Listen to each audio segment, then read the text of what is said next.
επέτειος της άλωσης της Κωνσταντινούπολης σήμερα, 29η Μαΐου, της άλωσης της πρωτεύουσας της Ανατολικής Ρωμαϊκής Αυτοκρατορίας. Μια σημαντική ιστορική στιγμή για όλους τους λαούς της Ανατολής, τους Σλάβους και τους Έλληνες. Σε αυτή την επέτειο επιλέξαμε να δούμε μια ταινία διάρκειας 50 λεπτών αγγλικής παραγωγής που αναφέρεται στις δημοκρατίες της Κεντρικής Ασίας, τις λεγόμενες Ισλαμικές δημοκρατίες που ευρίσκονται κάτω από την επιρροή της Τουρκίας, αλλά και ταυτόχρονα αποτελούν την έριδα σε ένα μεγάλο παιχνίδι που παίζεται στην περιοχή μας και έχει άμεσες επιπτώσεις στο μέλλον του ελληνισμού. Για να συζητήσουμε αυτή την ταινία, έχουμε απόψε στα στούντιο του σταθμού μας τον κύριο Σπύρο Αθανασιάδη, μελετητή θεμάτων Τουρκίας, τον κύριο Θεόφιλο Γεωργιάδη, μελετητή θεμάτων Τουρκίας και τον κύριο Λουκά Λουκά, ερευνητή των λαών του Καυκάσου. Ας δούμε πρώτα την 50 λεπτή ταινία αγγλικής παραγωγής και θα επανέλθουμε σχολιάζοντας όχι μόνο την ταινία, αλλά και δίνοντας κάποιες τοποθετήσεις τις οποίες θεωρούμε σημαντικές.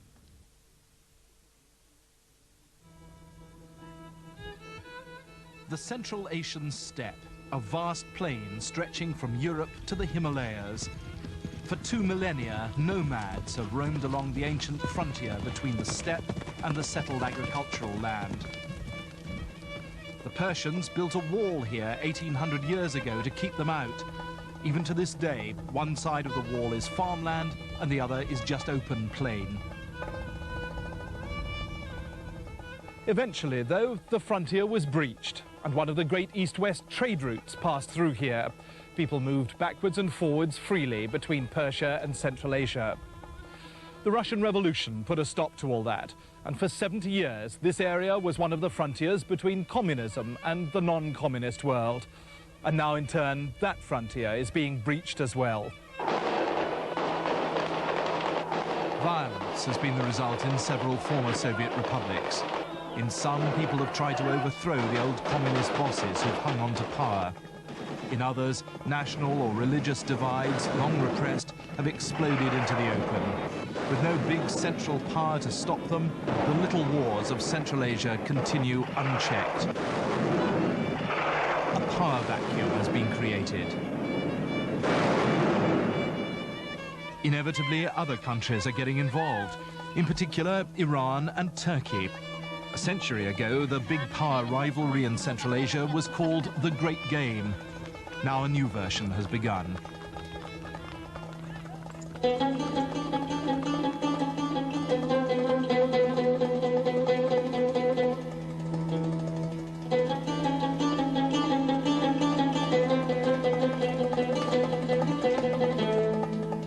The Central Asian steppe has always been wide open to invaders and the movement of peoples. Turkic-speaking tribes swept across it from the east and settled there. From ancient times, the Silk Road wound across Central Asia. Along it, the caravans brought silks from China and took back gold and spices in exchange. The cities along the route, Baghdad, Bukhara, Samarkand, grew wealthy from the trade. Many of them were permeated by the Persian culture of the great empire to the south, Iran. So there were two main national influences, Turkish and Iranian. And there was Islam, both Sunni and Shiite.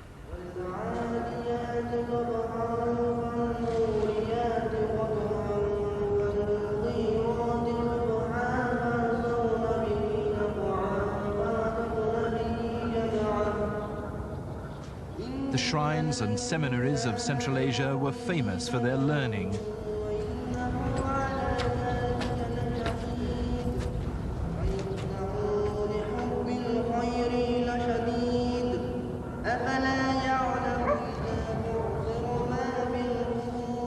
The Khans and emirs who ruled here were fiercely independent. The two greatest empires of the Victorian world, the British and the Russian, competed fiercely for the favours of these petty local rulers, and sometimes they found themselves at their mercy. This is Bukhara, one of the places where Britain and Russia intrigued and spied and battled for control during the 19th century in what came to be called the Great Game. And here, on this spot, is where, exactly 150 years ago, one of the Great Game's most melodramatic incidents took place. Colonel Charles Stoddart, a British envoy who had been imprisoned here under barbaric conditions by the Emir of Bukhara, was brought out for execution. With him was Captain Arthur Connolly, who had come alone to Bukhara in the hope of rescuing him. Stoddart was the first to die. He shouted out a fierce condemnation of the Emir's savagery and was instantly beheaded. The executioner turned to Connolly. The Emir would spare him, he said, if he'd agree to become a Muslim, as Stoddart had some time before. "I will not become one," Connolly said, "and I'm ready to die." The executioner cut his throat with a butcher's knife. The Great Game turned into a Victorian legend. British officers and their Indian helpers spied on the Russians, who spied on them. The prize was control over Central Asia, and perhaps India as well. It was subtler than war. It was a relentless competition for influence. It ended at the start of this century in a draw. The Russians failed to reach India, but they controlled most of Central Asia. After the revolution, it was divided up into republics, which had supposedly chosen to be communist. In fact, Soviet Central Asia was a prison camp, cut off from the countries it had most in common with, which were Turkey and Iran. The Iron Curtain was as much of a reality here as it was in Europe. The few border crossings were tightly controlled. Moscow was determined that no outside influences would get in to stir up the old religious and nationalistic feelings. Today, as a result, Central Asia is a strange place, backward, poor and isolated. The Soviet inheritance is a dangerous one. The deliberate mixing up of the various ethnic groups is now causing serious racial tensions. Everything is run down and dreary in an unmistakably Soviet way. Many of the basics which non-communist countries in Asia take for granted are missing. Vast quantities of food are grown here, yet the distribution system which Marxism-Leninism has left behind ensures that much of it fails to reach the shops. Political change has now come so fast that people are bewildered. They feel the Russians will soon be back to take away their new independence. No one forgets that this is still Russia's backyard. But for now, the only obvious sign of the Russians is their army.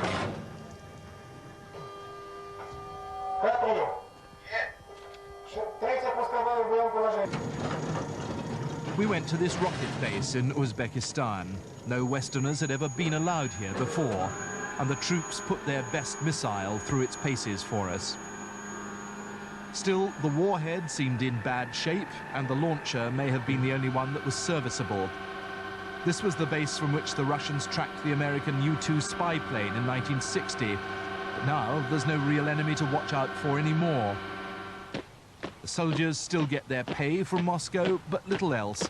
They march everywhere because there's no petrol.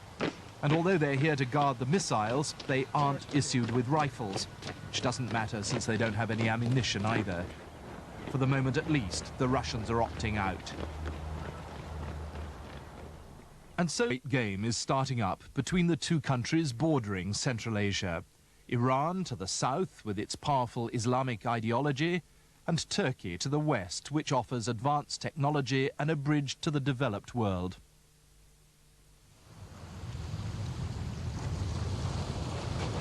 The West has usually taken a patronizing approach towards Turkey as it straddles its strategic crossroads between Europe and Asia. We tend to see it as just another part of the Third World. Yet Istanbul represents, as it has done since Byzantine days, a rich and important trading center. Every day, the boats come in from the Black Sea ports, bringing Ukrainians, Chechens, Armenians, Georgians, Uzbeks and the others loaded down with goods and handicrafts. They're here to do business. This has become known as Soviet Street because it's always full of people from Soviet Central Asia selling things. All they want is enough cash to buy the consumer goods they can take home and sell.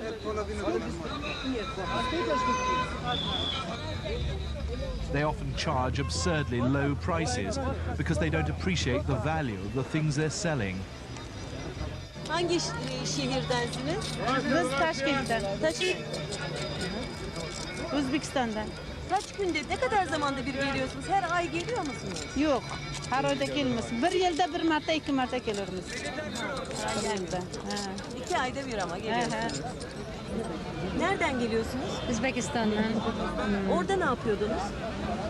Satıyor musunuz orada? Burada birden ceketler, erkek ceketler avaramız, ayol ceketler avaramız, kırım pülün materyal avaramız. Orada satırımız. And yet all this is a reminder to the Turks of their new importance in Asia. The people who flock to Istanbul represent a potential Turkish-speaking commonwealth which could one day stretch right across Central Asia. Actually, from Adriatic to China Wall, there's a Turkish world. And then there are people in Central Asia and Caucasia, they speak Turkish, different dialects of Turkish. And then we share the common history, and we share common culture. And then actually the Central Asia is our father's land. And then we came to this Anatolia about 900 years ago, and then in different ways. And 100 years our relations was cut off. Now a new Turkish world emerging.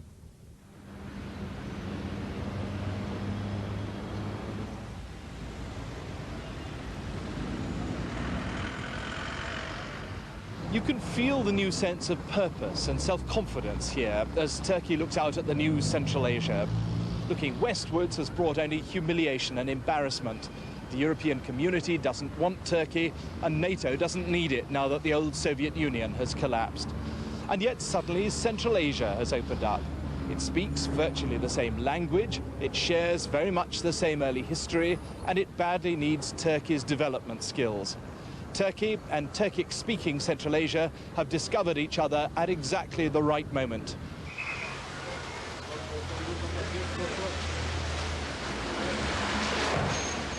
The limousines drive up for a conference on ways to help the former Soviet republics with their foreign trade. The Turkish Prime Minister, Mr. Demirel, will preside. It fits in very much with his vision of a greater Turkey. Distinguished guests, The representatives from Central Asia are mostly civil servants, often newly appointed. Turkic republics have for some time been utilizing Few have the faintest idea how to go about trading with the West. Turkey is an associated member of the EC, a member of the Conference on Cooperation and Security in Europe, CSCE, and the Council of Europe, and has transatlantic links and enjoys good relations with EFTA countries. In this context, Turkey is in an ideal position to play a key role in global integration.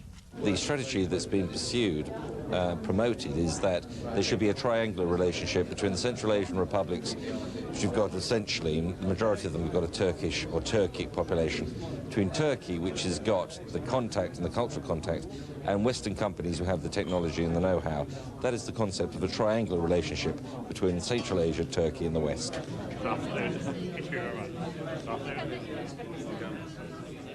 The main problems faced by the Central Asian republics is their lack of know-how and understanding of the methods of modern production, and they are short of technology and they're short of appropriately trained manpower, and this could be a major constraint on their economic potential, which is considerable. Well, Turkey believes, first of all, because of the language and cultural connections, that there is a natural way in which it can work with the newly independent Central Asian states. The second factor for Turkey is they like to believe they're a role model for these countries. They say, we have developed economically in a way which could be desirable for you, so why don't you become like us? Türkiye, Irak Kürdistan Milli Meclisi'nin federe devlet kararının tek yanlı alınmış ve Irak'ı bölünmeye götürebilecek bir adım olduğunu Almost bildirdi. 120 million people in Central Asia speak a form of the Turkish language. Turkey is now beaming television programs there by satellite. Devam ediyor. On the news, there's unbiased reporting of the various conflicts that are going on, so people turn to it to find out what's really happening around them. The head of the satellite channel finds his ratings are improving. Dili bir, dini bir. Bu toplumlar bir tarihsel nedenlerle uzun süre birlikte olamamış. Bizim eski atalarımız o topraklarda. Bunlarla, bu ülkelerle ilişkilerimiz söz konusu değil. Birbirimizi tanımıyorduk. Aslında şöyle bir Türkiye'yi dolaştığınız zaman göreceksiniz. Türkmenler var, Kazaklar var, Azeriler var. Bunların akrabalarıyla ilişkilerimiz vardı. Böylece şu anda unutan insanlar birbirlerini hatırlatmak amacıyla bu yayında birlikte oluyorlar.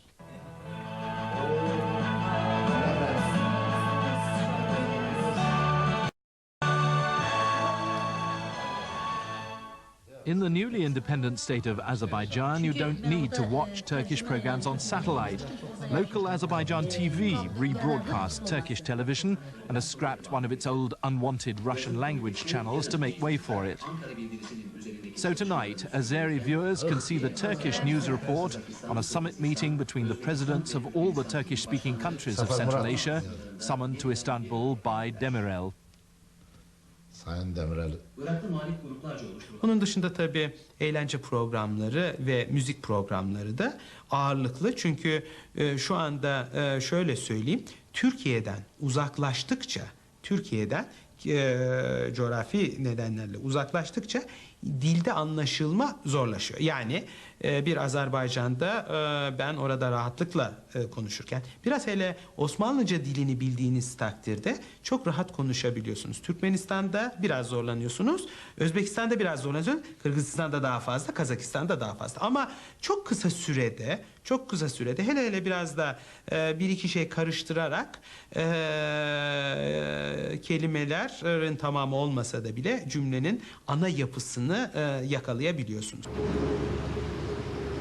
In the Azerbaijan capital, Baku, they need Turkish help badly. The old Soviet-built telephone system in particular is in a state of near collapse. A combination of idiosyncratic Soviet engineering and decades of neglect has produced one of the worst phone services in the entire world. Only 1 in 16 local calls gets through first time. And since all calls outside the city have to be routed via Moscow, the failure rate there is even worse. Ben yoxlamıram qardaş, məni başa düşün. Mən verirəm yoxlamağa, mən yoxlamıram özüm. Eşitdim də 98, 69, 78. Hadi eşitdim də düz yaxşı. Now, though, the Turks have moved in. A new system is being installed by a Turkish company to rescue the center of Baku. Their biggest problem was to make their brand new high-tech system fit in with those parts of the old Soviet network which haven't yet been replaced.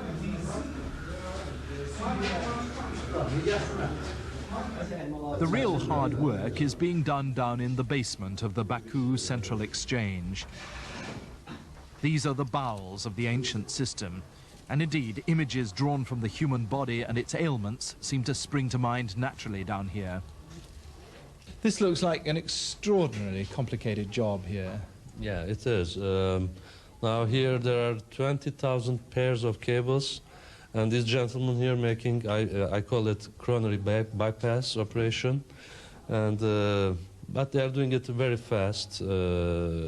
I'm amazed with the speed of the job done here. How fast have you been able to do it? All this will be finished in 50 days total, and connecting the old system to the new one and make that bypass, it's real fast. I believe it's a world record. But change has its price. These people, with their painstaking, old-fashioned methods, are expert at coaxing a system which should have been scrapped decades ago to perform just a little longer. Some have worked here as long as 50 years. Soon the faults department itself won't be required. Its old habitués see no future for themselves. Ne hissediyorsun? No, burası ay şeydi nece diyeyim ay bir ne olur da ay bir ki söz ki de skokulet yemiş yerim. She is a little upset emotionally. But will you work with the new system, do you think? Bu taze sistemle de işleyecek misiniz? İşte, işleyebilmem ama ben ne bileyim. Bu tazesiyle işte bilmiyorum ben. Öğrenebilirim. Ne bileyim diye, çok acalmışım. She said, I am very old, I don't know the new system. I don't know if I can learn that or not. I'll see.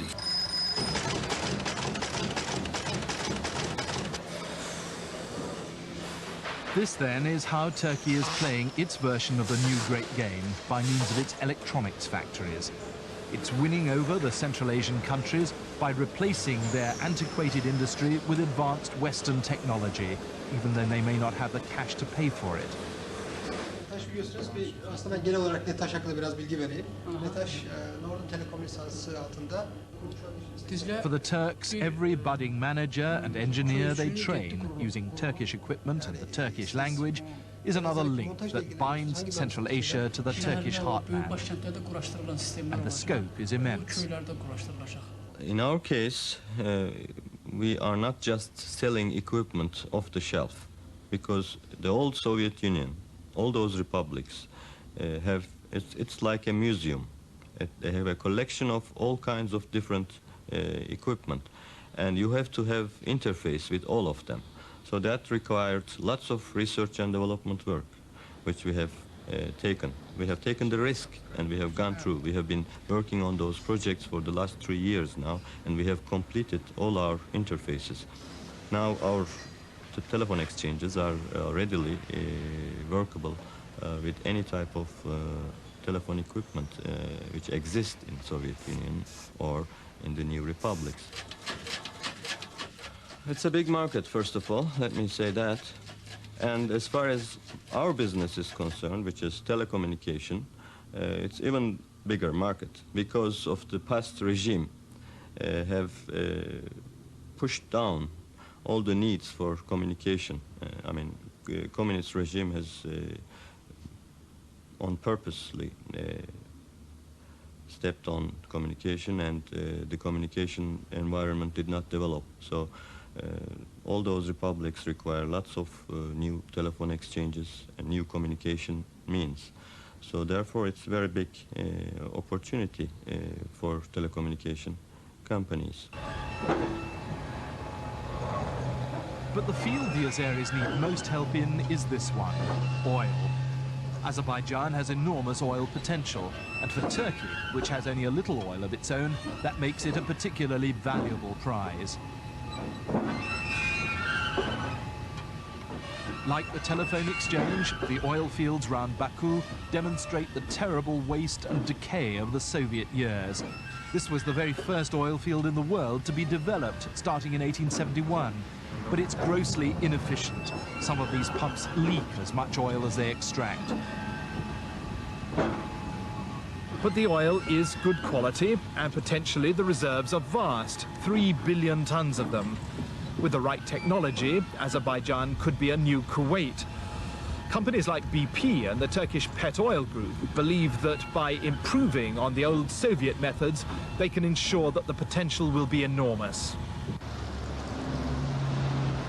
So we continued our efforts in Azerbaijan, and the last year, 1 year ago, we were given one after the one 4 different oil fields. Some of them are already abundant oil fields, abundant because of lack of the materials, equipment, because of lack of the money, because of the lack of the high technology. So we are going to rehabilitate such kind of wells, first of all. And even in these fields, which are left and abundant, we do hope to find new structures in these areas. Second type of them are still producing, but have some problems. So again, the rehabilitation problems, we are going to rehabilitate some fields, some wells, and we are going to look for new explorations. And they do believe, we do hope, there is also tremendous amounts of oils. But it'll require serious investment if the oil is to be exploited properly, more than Turkey can provide on its own.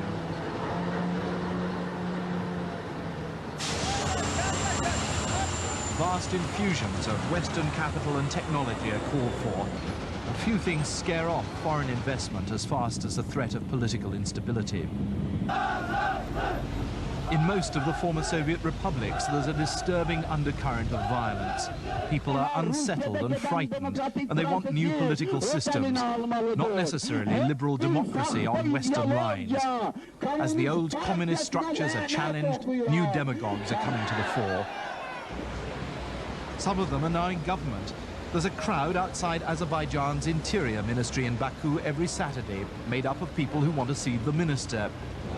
Guarding the building are men wearing the uniform of the Grey Wolves, a paramilitary group partly modelled on the Turkish right-wing terrorists who murdered hundreds of communists.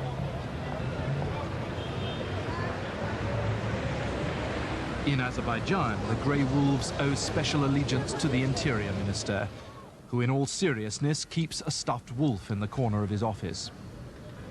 Нет, есть, правда, очень критически смотрят на эту организацию, особенно коммунисты. Бывшие коммунисты очень плохо смотрят на эту организацию. У них страх перед серыми волками, которые существовали в 80-м году в Турции и которые не допустили коммунистов к власти. Вот этот страх заставляет их отрицательно смотреть на эту организацию. Why is it called the Grey Wolf? What is the significance of that? По древней мифологии, предками турков, один из древних предков турков была волчица. Именно серый волк, который спас турецкие поселения, особенно наших огузских племена, спас серый волк. Двух детей, и от этого пошло наше племя. Anyone who wants to see the minister can just turn up at his office without an appointment. Many just want to appeal to him for help. It's a good way for an ambitious politician to build up his popular support. Hamidov is very popular anyway. He used strong-arm tactics to clamp down on gangland violence in Baku. The senior police officers are under orders to attend, so they can take whatever action the minister decrees, as he listens to each person's petition. Benim yanına da gitme çok kabil eləmədim. Amma telefonda demişdi ki, gələrsən yanıma. Mən getdim, məni yolladı Etibar bəyin yanına, hansı ki onun müavinidir. This case is one of a man killed during the fighting when the communists lost power in Baku. Mən istəyirəm uşağımın adına lövhə. Mənim uşağımı evdə vururlar, evin içində, olimpin üstündə oluram. Bəli, balkonla, bəli. It's a cumbersome way of running a government department, but a highly effective way of building a populist base. And it's very like the old Oriental way of dispensing justice. But despite the importance of the Turkish link here in Azerbaijan, there are reminders of the presence of the other player in this new great game, Iran. The Iranian government runs a bookshop in the center of Baku. The Azeri authorities may not like all this religious and political propaganda, but they tolerate it because they run their own propaganda by agreement in Iran.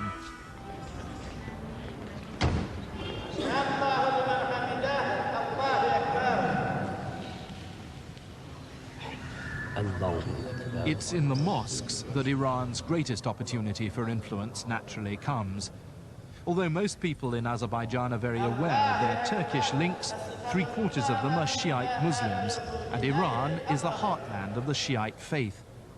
Some government ministers have started hinting that Iran is using the Shiites to do their work for them.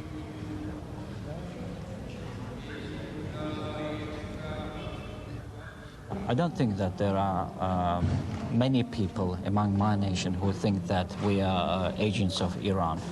But there can be a couple of people who could think in this way. Because even government ministers now are accusing Iran of involvement in the internal affairs of this country. Yeah. I think the problem, my personal point of view, is that this is because of the struggle between the Iran and Turkey. This struggle, I think this is the influence which they are going to provide in this area in Caucasus.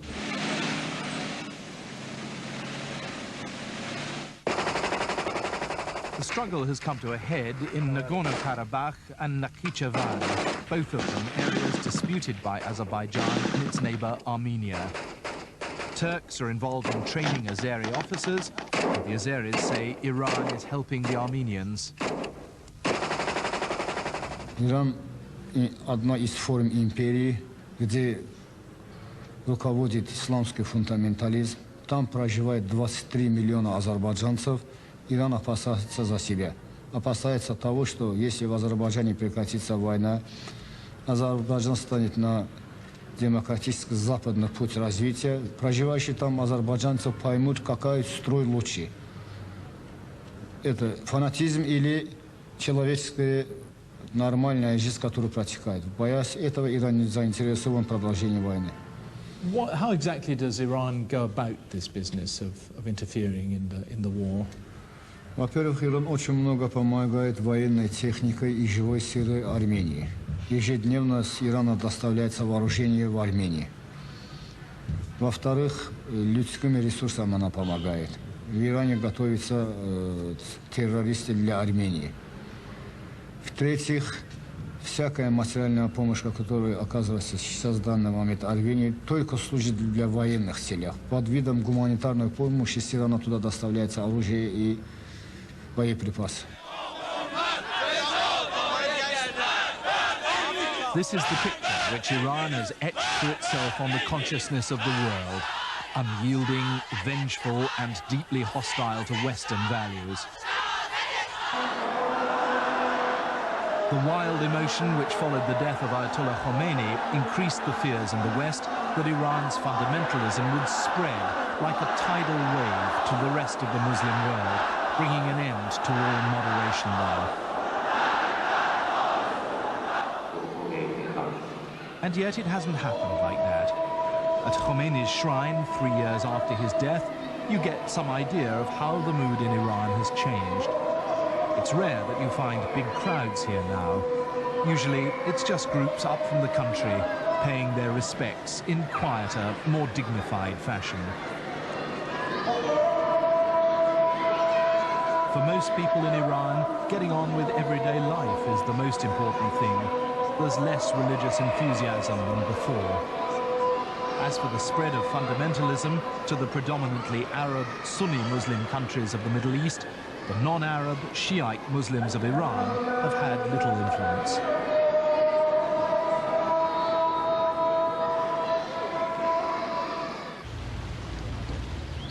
In the pleasant surroundings of Iran's Institute for Political and International Studies, which used to be a club for diplomats in the days of the Shah, the Foreign Ministry now conducts lessons on foreign affairs for the new diplomats of Central Asia. In most ways, Iran is well behind Turkey in its efforts to woo the new governments in the old Soviet Empire, but not here. These are brand new university graduates from the former Soviet Republic of Turkmenistan, a place which has never needed diplomats at any stage before.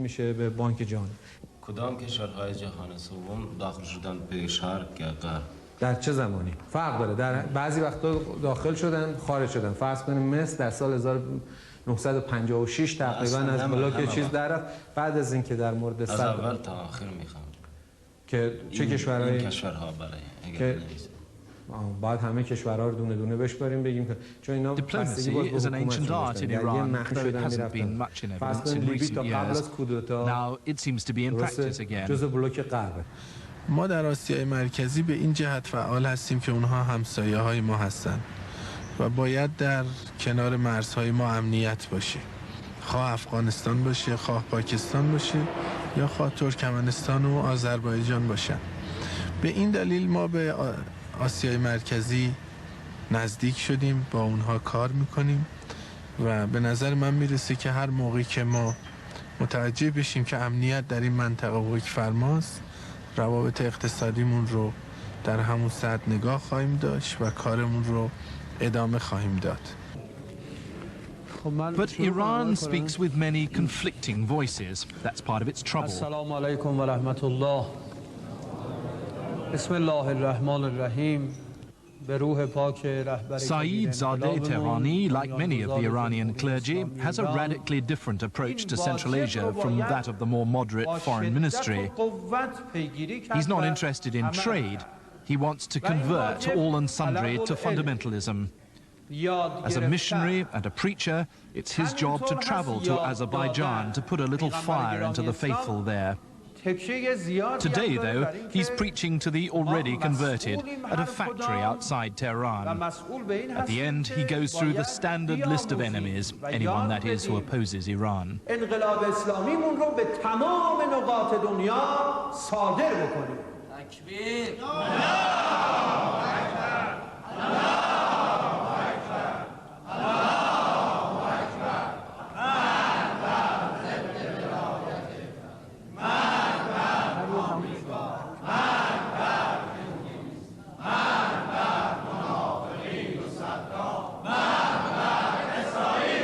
سازی کل جوامع بشریه و اعلام هم میکنیم در هر فرصتی به هر زبانی به هر طریقی که اگر دنیا میخواد سالم بشه و این همه دیگه خشونت برش حاکم نباشه و جنگ و گریز باید اسلام رو قبول بکنه.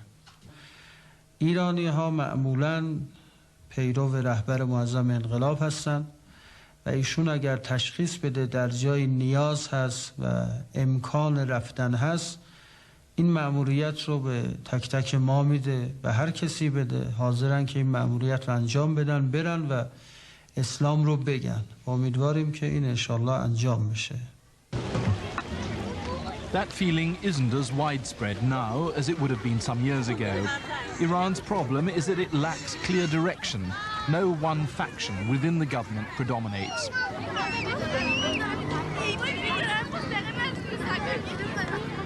Iran is mellowing, though the signs may not always be obvious to us. And Islamic fundamentalism has no chance in the Central Asia.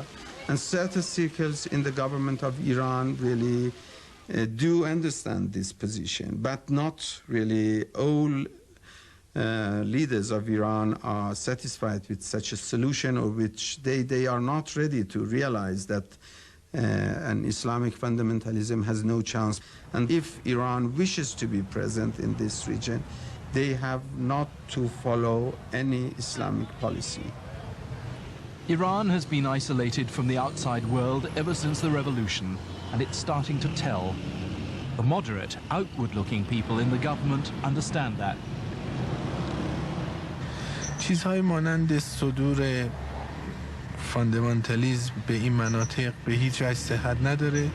دلیلش هم روابطی است که ما با اینها داریم. چگونه میشه مثلا با تبادل نفت خام و گاز فاندامنتالیسم رو صادر کرد یا اعطای کمک‌های مثلا 50 میلیون دلار به کشورهای دیگر. اینها تماما ریشه‌های اقتصادی داره و هدف بلند مدت ما هم حفظ امنیت در این مناطق است. In the Great Bazaar in Tehran, there'd certainly be agreement with that. After the long years of war against Iraq, trade is at last starting to pick up again. The merchants here have historically been just as important as the mullahs, and now the mullahs are declining and the influence of the merchants is starting to grow again.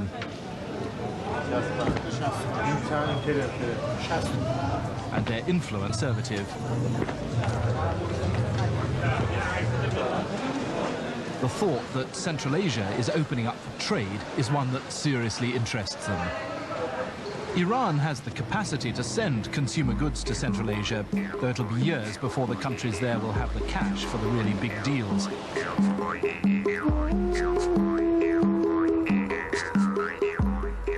There are ambitious plans to improve the roads from Tehran up to what used to be the Soviet border. An agreement has already been signed to build a rail link between the newly independent states of Central Asia and the Iranian ports on the Gulf. That will supposedly be finished by 1994.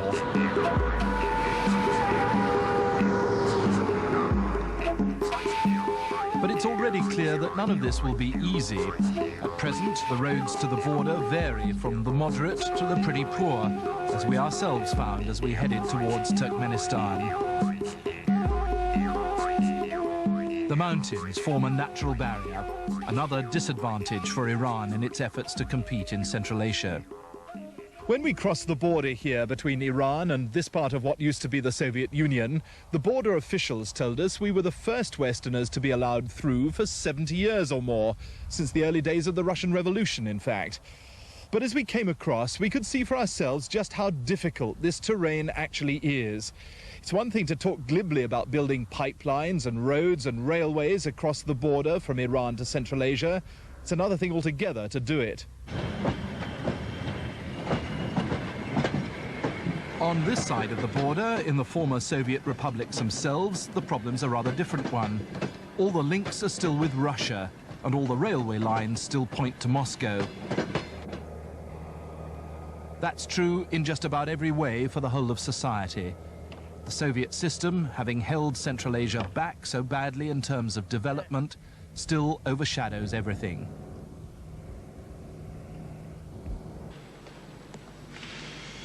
And in most of Central Asia, the old communist leaders are still there, in a different and supposedly democratic guise. Men like Islam Karimov of Uzbekistan have managed the changeover from Soviet rule smoothly enough so far, but he and his equivalents are interim figures. The future, you feel, won't belong with them. Lenin's statue used to stand over there where the globe is now. And the old Communist Party boss of Uzbekistan, Islam Karimov, used to take the salute there at the big parades. He still does, only now he's the duly elected president. Indeed, Karimov swept home with 86% of the vote, though the opposition would say that's what he'd decided to award himself. The votes were counted 6 times, and at the last count but one, the opposition candidate got 31%. In the final count, he only got 12%. Lenin may have disappeared from his plinth, but otherwise, not an awful lot has changed here.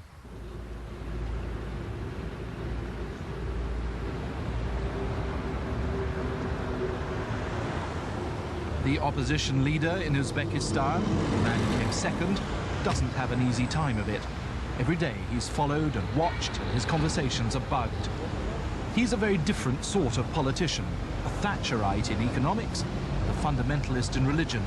He knows that changing things here will be difficult. В этом смысле действительно можно сказать, что признаки демократии есть. Но эта легальность, которая вам видится со стороны, она, конечно, очень иллюзорна, потому что мы в рамках даже закона не можем проводить свои собрания. Если мы хотим митинговать, нам не разрешают. Наше издание, наша газета оппозиционная, она выходит под жесткой цензурой.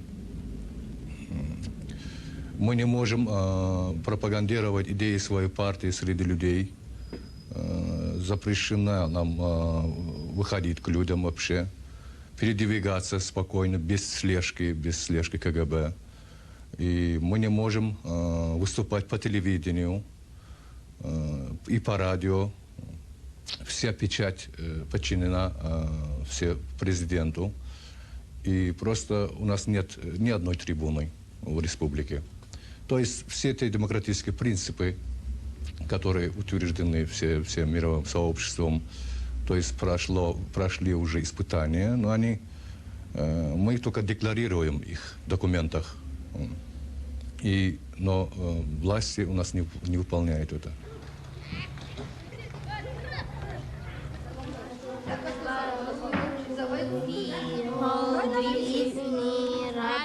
Yet one major change has already taken place everywhere in Central Asia, the rediscovery of Islam. After 3 generations, children can learn the Quran openly once more. For most of the 70 or more years of Soviet control, religion was frowned on. You couldn't get on in life if you attended the mosque. The marvelous religious buildings of Uzbekistan became museums. Now there's a religious renaissance. У нас в Узбекистане и в нашем регионе в целом положительные изменения начались с 1989 года, когда уже был бывший Советский Союз. Но особенно положительные изменения начались после получения независимости бывших советских республик. Сравнительно, если скажем, в начале 1989 года только в Узбекистане было 85 соборных мечетей, а в данное время только в Узбекистане количество соборных мечетей увеличилось до 1000. Также увеличилось количество исламских учебных заведений, так как увеличилось количество паломников. Раньше, если вот из бывшего Советского Союза, если ездили где-то 30 человек, в году только из Узбекистана более 4000 паломников посетили святые места в Саудовской Аравии. Every weekend now, the mosques are full of couples getting married. Before the big change, there were always KGB spies hanging around to spot anyone going in for a wedding. Now they're making wedding videos. People who are married according to the rites of Islam could expect to lose their jobs under the old Soviet system if the fact became known.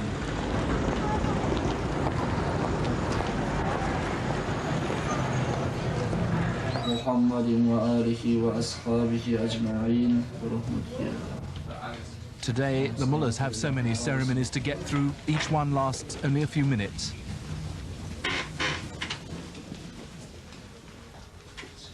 Официальной религиозной деятельности не хотят вмешиваться в политику, только они хотят соблюдать религиозные тенденции и воспитать людей в духе ислама.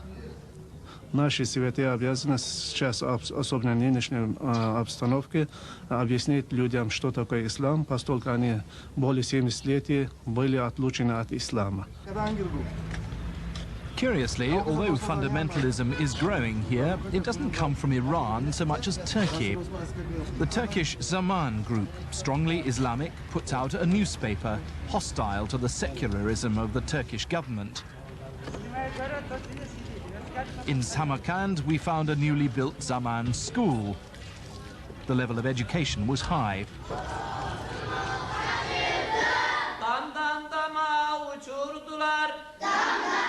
Shortly after we managed to film this Turkish language class, we had to leave rather fast. Zaman dislikes publicity.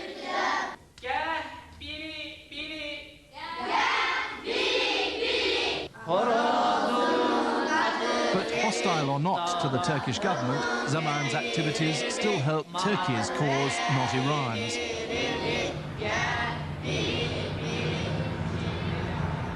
And at present, Turkey is picking up all the prizes. But its forceful policy could prove dangerous.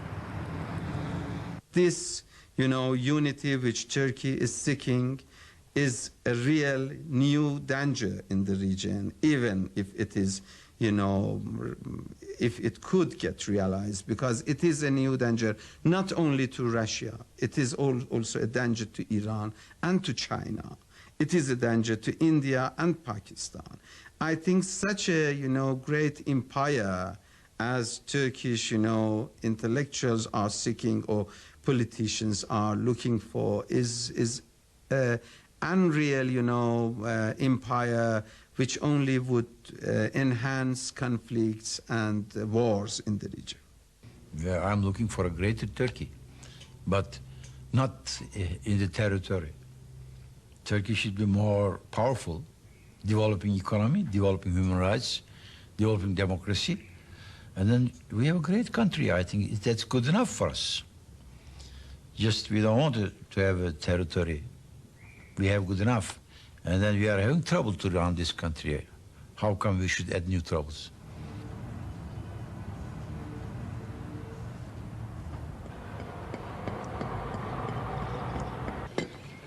Bit by bit, Central Asia is recreating itself, finding its way back to its past.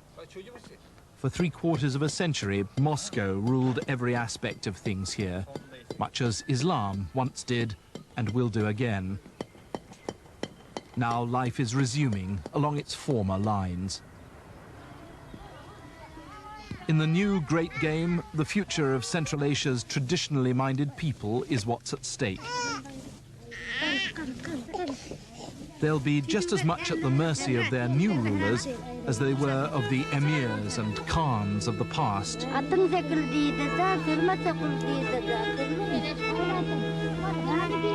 And as Turkey and Iran both realize, and Russia may eventually remember, Central Asia is open for the taking.